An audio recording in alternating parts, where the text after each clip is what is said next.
လို fader တွေကကြတော့ single stage fader ဆိုတာတစ်ဆင့်ပဲစစ်မှာပေါ့နော်တစ်ဆင့်ပဲစစ်တဲ့ fader ရှိရ two stage ဆိုတာကကြတော့နှစ်ဆင့်စစ်တဲ့ fader ရှိတယ်အဲမှာဆိုရင်ဒီမှာရေကဝင်လာမယ်ဝင်လာပြီး primary clarifier ထဲမှာရေစုမယ်ပေါ့နော်စုပြီးတော့ဒီကနေမှဒီ fader ထဲကိုဖြတ်ပြီးတော့ရေ fader ထဲမှာရေကိုတန့်စင်တဲ့လုပ်ငန်းဆောင်ရွက်မယ်လုပ်ငန်းဆောင်ရွက်ပြီးပြီဆိုရင်ဒီကနေထွက်ပြီးတော့ကြတော့ဒီ secondary clarifier ထဲကိုသွားပြီးတော့ဒီမှာမှရေထွက်သွားမယ်ပေါ့နော်ဒါတော့ရေတန့်စင်တဲ့ဟာပေါ့ဒီကတော့ recirculation ကို with direct recirculation ဆိုရင်ဒီကနေထွက်ပြီးတော့ကြာဒီနောက်ကိုပြန်လာပြီးဒီကိုပြန်ဝင်မှာပေါ့နော်အဲ့ဒါ direct recirculation လောက်တာဒီကတော့two state fader ဆို fader ကိုနှစ်ခုခံမယ်လို့ပြောထားတာအဲ့ဒါမှ dual recirculation ပေါ့recirculation ကျူရလုံးမယ်ပေါ့နော်ဒီကနေဝင်လာမယ် fader တစ်ခုဖြတ်မယ်နောက်ထပ်တစ်ခုကိုဖြတ်မယ်ပြီးမှအပြင်ကိုထွက်မယ်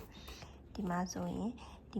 လည်းအတိုင်းပဲ fader တစ်ခုကိုဖြတ်နောက်တစ်ခုကိုဖြတ်အတိုင်းပဲဒီမှာကျတော့ရေကဒီ fader ကိုဖြတ်ပြီးရတယ်ဒီကိုပြန်လာပြီးဒီကိုပြန်လာပြီးတော့ဒီတော့တစ်ခေါက်ပြန်ဖြတ်ပြီးဒီထဲကိုသွားပြီးအဲ့လိုပဲဒီလိုပြန်လာပြီးသွားမယ်ပေါ့နော်ဒါညားလေးအတိုင်းကြည့်ရုံပဲဒီမှာဆိုလည်း